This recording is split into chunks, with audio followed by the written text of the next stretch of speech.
اے جہاد سے ڈرنے والو، تم کہیں رہو، موت تو تمہیں آ کر رہے گی، خواہ مضبوط قلعوں میں رہو۔ اور ان لوگوں کو اگر کوئی فائدہ پہنچتا ہے تو کہتے ہیں یہ اللہ کی طرف سے ہے، اور اگر کوئی مصیبت پہنچتی ہے تو اے پیغمبر تم سے کہتے ہیں کہ یہ آپ کی وجہ سے ہمیں پہنچی ہے۔ کہہ دو کہ رنج و راحت سب اللہ ہی کی طرف سے ہے۔ ان لوگوں کو کیا ہو گیا ہے کہ بات بھی نہیں سمجھ سکتے؟ اے آدم زاد، تجھ کو جو فائدہ پہنچے وہ اللہ کی طرف سے ہے، اور جو نقصان پہنچے وہ تیری ہی شامت اعمال کی وجہ سے ہے۔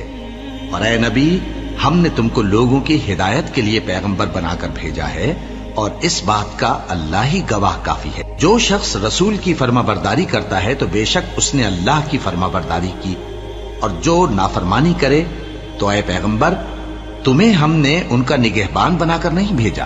اور یہ لوگ منہ سے تو کہتے ہیں کہ آپ کی فرما برداری دل سے منظور ہے، مگر جب تمہارے پاس سے چلے جاتے ہیں تو ان میں سے بعض لوگ رات کو تمہاری باتوں کے خلاف مشورے کرتے ہیں، اور جو مشورے یہ کرتے ہیں اللہ ان کو لکھ لیتا ہے۔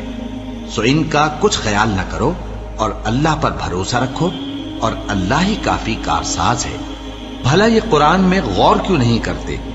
اگر یہ اللہ کے سوا کسی اور کا کلام ہوتا تو اس میں وہ بہت سا اختلاف پاتے، اور جب ان کے پاس امن یا خوف کی کوئی خبر پہنچتی ہے تو اسے مشہور کر دیتی ہیں، حالانکہ اگر اس کو پیغمبر اور اپنے ذمہ داروں کے پاس پہنچاتے تو تحقیق کرنے والے اس کی تحقیق کر لیتے۔ اور اگر تم پر اللہ کا فضل اور اس کی مہربانی نہ ہوتی تو چند آدمیوں کے سوا تم سب شیطان کے پیرو ہو جاتے۔ سو اے پیغمبر، اللہ کی راہ میں لڑو، تم اپنے سوا کسی کے ذمہ دار نہیں ہو، اور مومنوں کو بھی ترغیب دو۔ قریب ہے کہ اللہ کافروں کی لڑائی کو بند کر دے، اور اللہ شدید ترین جنگ کرنے والا ہے، اور سزا دینے کے لحاظ سے بھی بہت سخت ہے۔ جو شخص نیک بات کی سفارش کرے تو اس کو اس کے ثواب میں سے حصہ ملے گا، اور جو بری بات کی سفارش کرے اس کو اس کے عذاب میں سے حصہ ملے گا، اور اللہ ہر چیز پر قدرت رکھتا ہے۔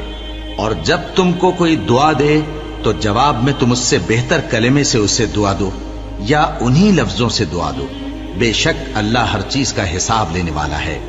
اللہ وہ معبود برحق ہے کہ اس کے سوا کوئی عبادت کے لائق نہیں۔ وہ قیامت کے دن تم سب کو ضرور جمع کرے گا، اور اللہ سے بڑھ کر بات کا سچا کون ہوگا؟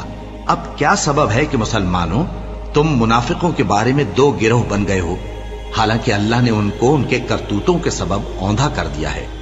کیا تم چاہتے ہو کہ جس شخص کو اللہ نے گمراہ رہنے دیا ہے اس کو رستے پر لے آؤ، اور جس شخص کو اللہ گمراہ رہنے دے تم اس کے لیے کبھی بھی رستہ نہیں پاؤ گے۔